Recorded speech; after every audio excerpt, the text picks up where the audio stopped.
भारत की कहानी बड़ी दिलचस्प है और सच कहूं तो थोड़ी उलझी हुई भी। एक तरफ हम तरक्की की नई ऊंचाइयां छू रहे हैं, वहीं दूसरी तरफ कुछ ऐसी हकीकतें हैं जो हमें रुककर सोचने पर मजबूर कर देती हैं। तो आज चलिए इसी पहेली को समझने की कोशिश करते हैं। तो सबसे बड़ा सवाल यही है, हम सुनते हैं कि भारत दुनिया की सबसे तेजी से बढ़ने वाली बड़ी अर्थव्यवस्था है, पर सोचने वाली बात यह है कि ये जो विकास है, ये जो ग्रोथ है, वो असल में किसके लिए हो रही है। अब जरा इस तस्वीर को देखिए। एक तरफ खुशखबरी ये है कि भारत पहली बार सस्टेनेबल डेवलपमेंट गोल्स यानी SDG की ग्लोबल रैंकिंग में टॉप 100 में आ गया है। ये एक शानदार उपलब्धि है। लेकिन दूसरी तरफ हमारे ही देश में ये हेडलाइन आम है, भारत में रोजगार के बिना शिक्षा। बस यही वो विरोधाभास है जिसे आज हम समझने वाले हैं। तो चलिए कहानी शुरू करते हैं शिक्षा के क्षेत्र से। यहाँ नंबर्स तो बहुत अच्छे दिखते हैं, मतलब जबरदस्त बढ़ोतरी हुई है, लेकिन जब बात क्वालिटी की आती है तो कई सवाल खड़े हो जाते हैं। देखिए तो जरा ग्लोबल इनोवेशन इंडेक्स में भारत ने क्या कमाल की छलांग लगाई है। 2014 में हम 76वें नंबर पर थे और आज 38वें पर आ गए हैं। ये वाकई एक बहुत बड़ी कामयाबी है और ये दिखाता है कि देश में इनोवेशन को लेकर कितना कुछ हो रहा है। लेकिन कहानी में एक ट्विस्ट है। जैसे ही हम इनोवेशन से आगे बढ़कर रिसर्च के असल प्रभाव को देखते हैं, तस्वीर थोड़ी बदल जाती है।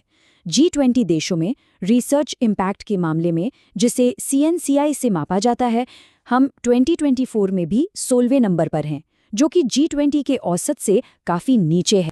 तो ये CNCI आखिर है क्या? देखिए, ये बस ये मापता है कि किसी देश के रिसर्च पेपर्स का वैज्ञानिक असर कितना है। मतलब दुनिया भर के दूसरे वैज्ञानिक उन पेपर्स का कितना हवाला देते हैं। अगर स्कोर 1 से ऊपर है तो मतलब प्रदर्शन ग्लोबल एवरेज से बेहतर है।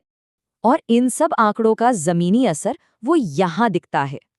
इतनी सारी तरक्की के बाद भी 2025 में हमारे ग्रेजुएट्स में से सिर्फ 42.6% ही रोजगार के लायक पाए गए। ये नंबर हमें साफ साफ बताता है कि हमारी शिक्षा और नौकरियों के बीच एक बहुत बड़ी खाई है जिसे भरने की जरूरत है। अच्छा, तो ये तो हुई शिक्षा की बात। अब रुक करते हैं स्वास्थ्य का। और यहाँ तो विरोधाभास शायद और भी गहरा है। भारत एक ही समय में गरीबी से जुड़ी बीमारियों और अमीरी से जुड़ी बीमारियों दोनों से लड़ रहा है।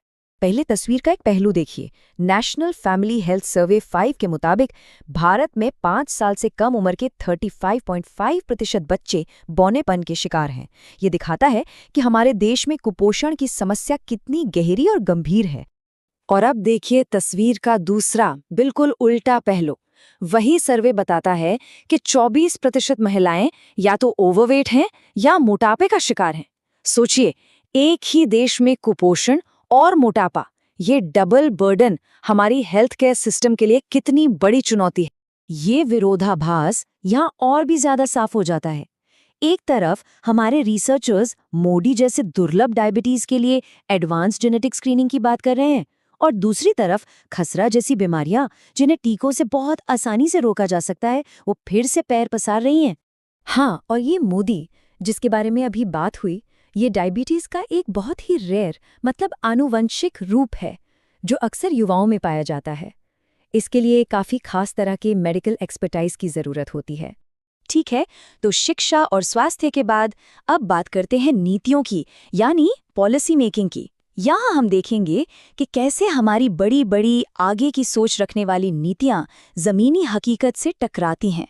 सरकार एक बहुत ही दूर की सोच वाला कदम उठा रही है।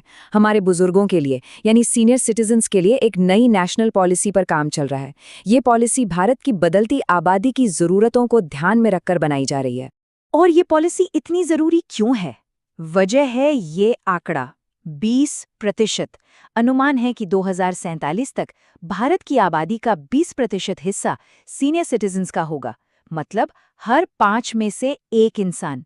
इस बड़ी चुनौती के लिए तैयारी तो आज से ही करनी होगी।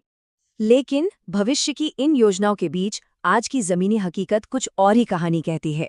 बिहार में लिंगानुपात का गिरना, किशोरों में हिंसक अपराधों का बढ़ना और ग्लोबल हंगर इंडेक्स में हमारा 105वें स्थान पर होना, ये आंकड़े हमें कठोर सच्चाई का आईना दिखाते हैं। ये बताते हैं कि अच्छी नीतियों और उनके असरदार अमल के बीच अभी भी बहुत बड़ा फासला है। तो सवाल फिर वहीं आकर खड़ा हो जाता है कि भारत की ये जो दो तस्वीरें हैं, एक जो चमक रही है और दूसरी जो संघर्ष कर रही है, इनके बीच की इस गहरी खाई को आखिर भरा कैसे जाए? तो संक्षेप में यही है भारत का प्रगति विरोधाभास। शिक्षा में रैंकिंग तो ऊपर जा रही है, पर रिसर्च का असर और रोजगार के मौके वो पीछे हैं। स्वास्थ्य में हम एक ही साथ कुपोषण और मोटापे दोनों से जूझ रहे हैं, और समाज में हमारी भविष्य की अच्छी योजनाएं आज की गंभीर समस्याओं से टकरा रही हैं। और आखिर में ये सब हमें एक बड़े सवाल पर लाकर छोड़ देता है। अगर हमें भारत की सच्ची तरक्की को नापना हो तो वो कौन सा एक पैमाना होना चाहिए जिस पर हमें सबसे ज्यादा ध्यान देना चाहिए? क्या वो जीडीपी है, इनोवेशन रैंकिंग है, या फिर जमीनी स्तर पर लोगों की जिंदगी में आया असल सुधार है? ये एक सोचने वाली बात है।